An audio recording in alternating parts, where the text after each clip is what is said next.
Berbincang-bincang sore hangat dengan tema literasi sekolah. Wah, literasi sekolah nih guys. Nah, saya sudah bersama Ibu Nunui Nurrohmah selaku koordinator literasi KCD 4. Selamat Ya. sore Ibu. Sore Isa, senang ketemu dengan Iya. Isan di podcast sore ini Iya. ya. Apa kabar Ibu? Alhamdulillah. Alhamdulillah Baik, sehat. ya. Semoga kita terus dilindungi oleh Allah Subhanahu wa taala. Amin, Amin. Oke. Ibu, aku boleh kepo-kepo dikit gak sih, Bu? Boleh.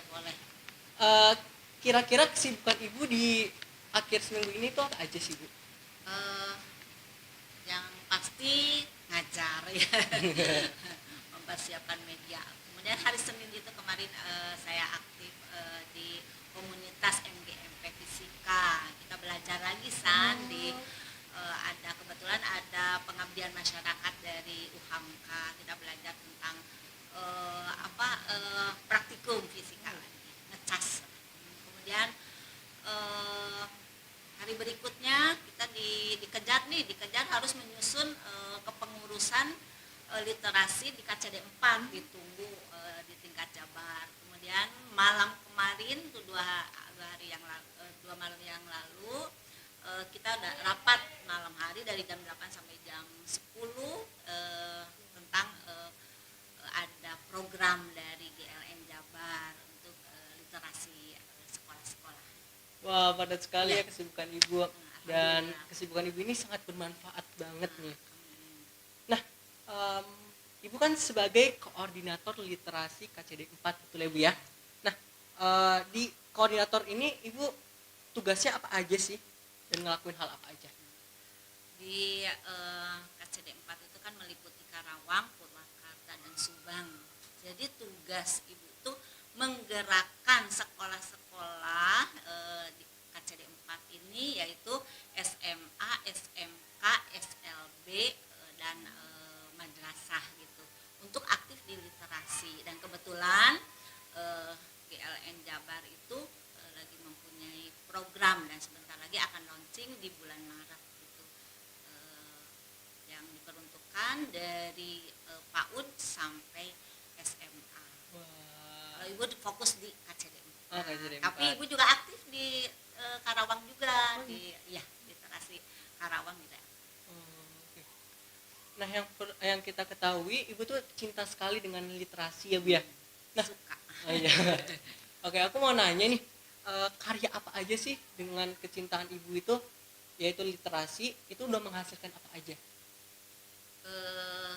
Dengan guru-guru di SMA Negeri 1 Cikampek kita sudah menulis tentang temanya waktu itu pembelajaran di masa pandemi. Itu ada cerita tentang bagaimana guru-guru itu berjuang ya, belajar dan mengajar di masa pandemi gitu.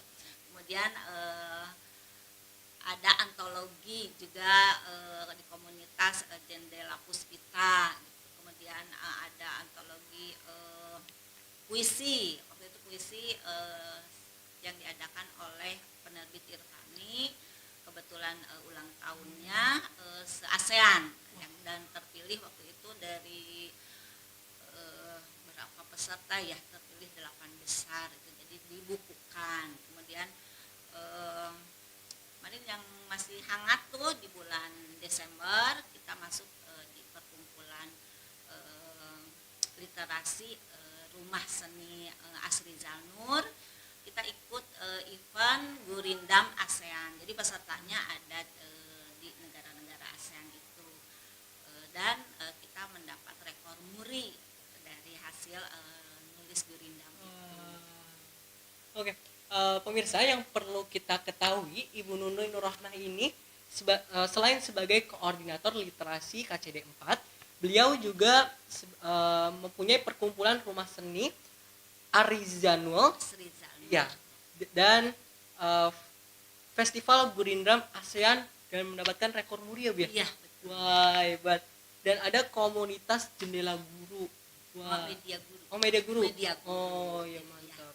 Jadi sebenarnya komunitas literasi saya itu banyak, Isan, karena saya tuh selalu pengen belajar. Jadi di komunitas ini saya dapat ilmu apa, di komunitas ini ilmu apa. Jadi ada yang khusus di artikel gitu ya, media itunya komunitasnya ada di khusus cerpen, ada di khusus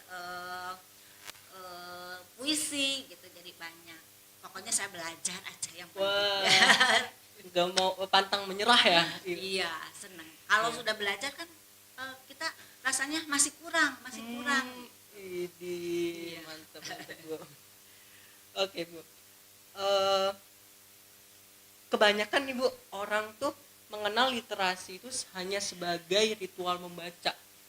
Ya. Nah, tanggapan Ibu dengan hal tersebut bagaimana Bu? Literasi itu sebenarnya bukan hanya ritual membaca aja ya. Ada 6 literasi dasar. Yang pertama itu membaca dan menulis, kemudian literasi numerasi, kemudian literasi sains, literasi digital, literasi finansial, dan literasi budaya dan kewarganegaraan. Itu ada 6 literasi dasar, itu baru dasar. Wow. Tapi udah ada 6. Pemirsa, ternyata literasi itu ada 6. Wah, banyak banget. Apalagi itu baru dasar Bu ya. Dasar. Iya. Nah Ibu, masyarakat itu sangat minim banget terhadap literasi masyarakat Indonesia. Nah, bagaimana cara supaya masyarakat Indonesia tidak minim terhadap literasi tersebut? Jadi memang harus ada edukasi literasi di tingkat sekolah, yaitu GLS, kemudian ada di tingkat keluarga, GLK, Gerakan Literasi Keluarga, dan GLM, Gerakan Literasi Masyarakat. Nah, kebetulan kita punya program yang di GLN Jabar itu punya program bukan hanya untuk gerakan literasi sekolah, tapi untuk masyarakat dan keluarga juga. Jadi ya itu di situ ada eventnya, itu tantangan literasi. Ada beberapa yang harus kita lakukan, nanti 10 bulan itu ada tagihannya. Mungkin nanti akan ada sosialisasi dari Distrik Jabar, akan difasilitasi oleh Distrik Jabar supaya diikuti oleh sekolah-sekolah.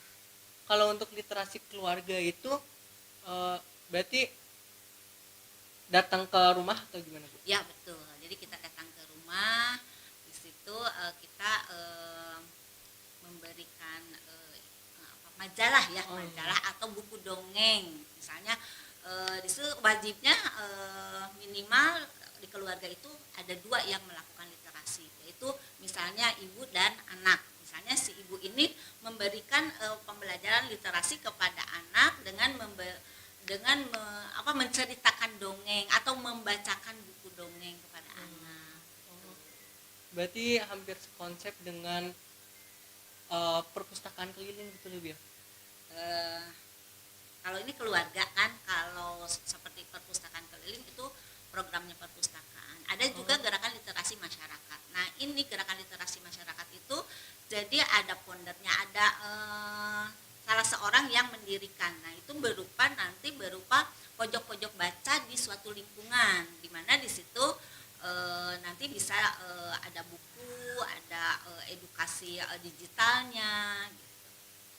Itu untuk gerakan literasi masyarakat. Oke. Nah, Ibu, kira-kira Ibu ada inovasi nggak sih untuk meningkatkan literasi para siswa khususnya di SMA Negeri 1 Cikampek ini? Sebenarnya siswa itu sudah pada melek sih literasinya ya, apalagi literasi digital kan 80% siswa generasi Z ini berinteraksi lewat digital kan, lewat media sosial. Nah, program sekolah untuk literasi itu kita 15 menit membaca kan sebelum pembelajaran jam pertama. Nah, itu adalah literasi. Nah, memang sebaiknya kita bukan cuma pembiasaan, tapi harus sudah menghasilkan produk. Misalnya bulan kedua misalnya dari Juli, Agustus, September. Nah, bulan kedua itu harus sudah terkumpul misalnya puisi. Nah, puisinya kita kumpulkan, nanti kita buatkan buku buku puisi kumpulan siswa. Itu kan udah menghasilkan produk. Oh, udah. Tuh. Nah, kebetulan SMA Negeri 1 Cikampek juga sudah menghasilkan waktu itu, dan sekarang sepertinya kita akan akan menghasilkan buku puisi juga, karena sudah ada puisi-puisi kumpulan siswanya. Itu sudah diterbitkan. Yang sudah diterbitkan waktu tahun 2021. 2021. Iya. Itu sudah bisa beli di mana Ibu? Waktu itu belum dikomersilkan, jadi hanya yang punyanya jadi anak yang menulis saja. Kita Iya. belum komersil, baru memicu atau pemantik untuk supaya anak tuh bisa menghasilkan produk. Oke. Semoga bisa dikomersilkan lagi ya. Mudah-mudahan ke depannya. Baik Ibu, segitu aja wawancara sore hangat, perbincangan hangat. Terima kasih Bu Nunuy sudah menyempatkan waktunya. Terima kasih ya Bu ya. Oke, baik. Terima kasih Isan. Ya, sama-sama. Boleh Ibu pesan buat siswa-siswa Boleh. literasi. Yuk anak-anak kita mulai melek literasi ya, karena literasi itu meningkatkan kecerdasan, meningkatkan kreativitas dan inovasi. Betul. Yang perlu kita ketahui, literasi juga merupakan komponen penting nih bagi kemampuan dasar manusia. Jadi jangan sampai kita tidak literasi, karena literasi itu penting banget ya Bu Nunu ya. Oke. Kasih banyak Ibu. Sama-sama. Ya. Sekian wawancara perbincangan hangat kali ini. Saya Ihsan Sendar undur pamit. Terima kasih.